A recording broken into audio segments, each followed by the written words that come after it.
Yo, what up everyone? Welcome to another C1X game review. In this one, we're covering Sea of Stars. Sea of Stars was amazing, very clean and wholesome, just a fun, incredible RPG game. I rated this game a 9.5 out of 10.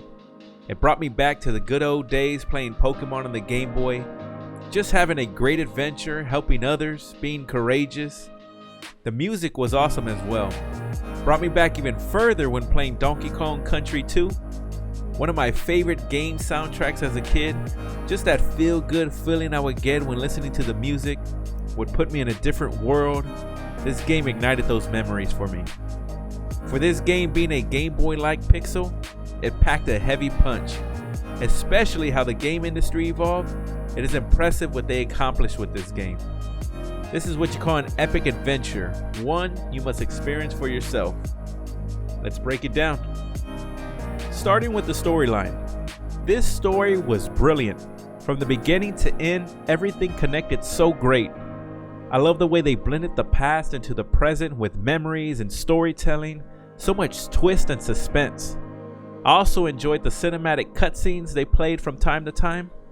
I didn't feel or see anything they could have done better. The story brought a lot to the table, from friendship, courage, betrayal, added some humor and more. And it isn't that other games don't bring these things.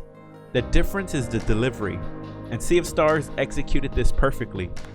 I was constantly intrigued, always finding out something new, made me want to see it through to the end with gratitude.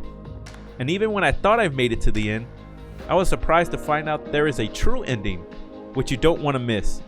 I really liked how they presented this to the player.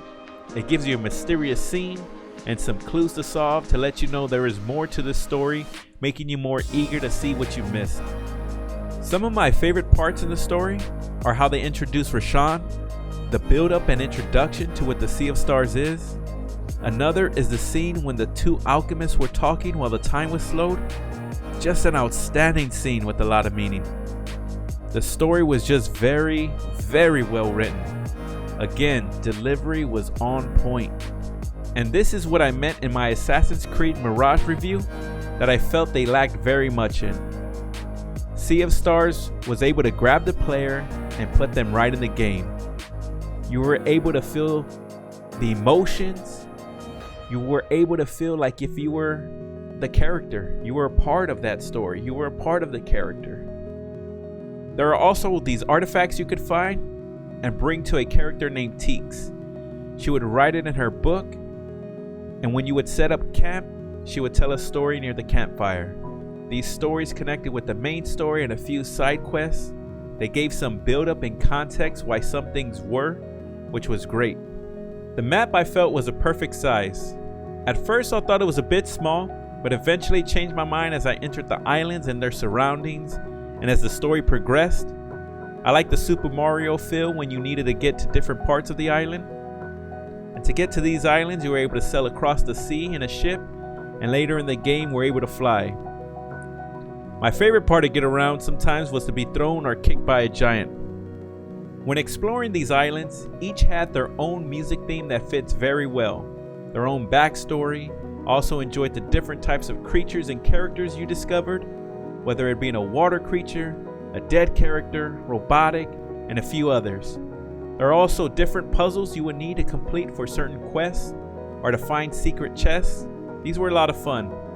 I thought the puzzles were on point as well for this game. Nothing too difficult to solve, but enough to keep you entertained. The graphics and art are outstanding. They did such a wonderful job of bringing the player into this game, making you feel small with how they created the visuals, from climbing stairs in big castles, hiking a mountain, or talking to the council in Cloud Kingdom. The visuals plus the music was awesome, very pleasing. Even each boss was very creative and suited their habitat and backstory very well. Let's touch on the combat. I really enjoyed the combat. It was a lot of fun. It had a lot of variety and strategic ways to win a battle. The combat reminded me of the Pokemon Game Boy games, but with a twist to it. You were able to perform different attacks, including regular, skill, combo, and ultimate. Each attack dealt different types of damage, which is useful in your strategy to win. Regular attacks were simply physical attacks using a certain weapon the character had, such as a sword, a staff, daggers, and there were a few others. These were very basic attacks, but I liked how they made them very useful in the game. Skills are magic attacks using your abilities and powers. I enjoyed using each character's unique powers. Every skill suited them very well. The skills also provided defensive moves like protecting your team with a lunar shield or healing powers. Moonerang and Venom Flurry were fun to use. These were skills that allowed you to either deflect the moon back and forth or throw darts while entering portals multiple times.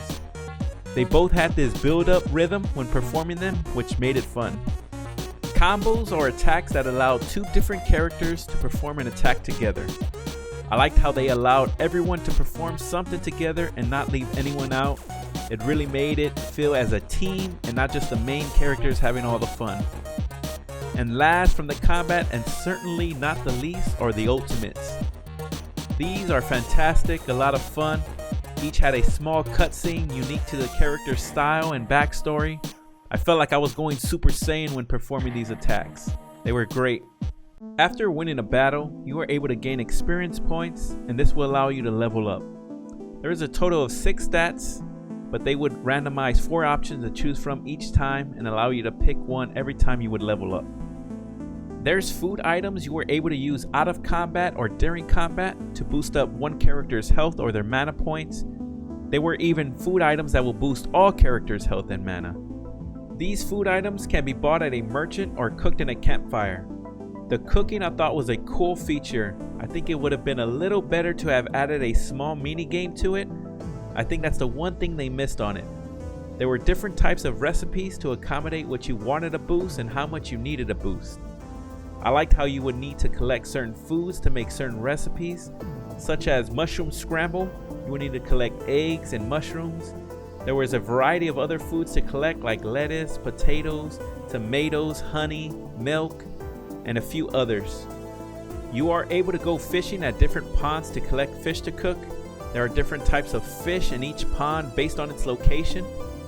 There's a small mini game you would do to catch them, which again I thought they should have added one to the cooking, but didn't take anything away. They did have this mini game called Wheels, which was actually a fun game. The objective in this game was to bring down the enemy's crown HP to 0. You were able to defeat different champions, going to these different taverns, and when you would win these champion games, they would give you board pieces that you were able to play with. It was really fun. There are also different armor and weapons you were able to buy or find in chests from exploring.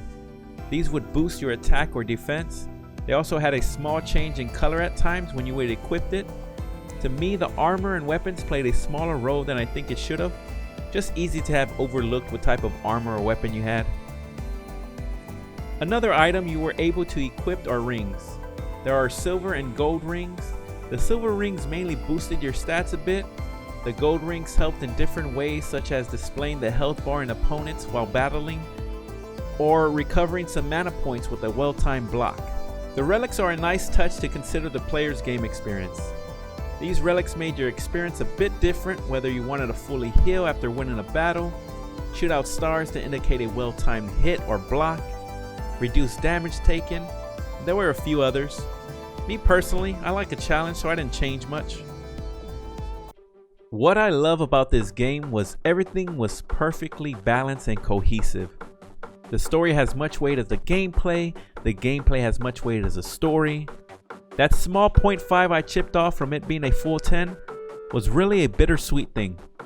Like how I said in the beginning, the gaming industry evolved, and I do enjoy more of the 3D graphics than a pixel 2D. And the dialogue as well, there was much reading throughout the game. That's the bitter part. However, the sweet part is how they executed it. The part I enjoyed about the dialogue was they made it intriguing. I like how they highlighted main characters and hints towards the story. Other than this, Sea of Stars was an incredible game. It brought you back to what gaming is about. Well, that's it for the C1X game review. Let me know in the comments what you rated this game or any other comments on the review. And if you're digging the content, don't forget to like and subscribe. Follow me on X. I'm socially active on there. But until next time, peace.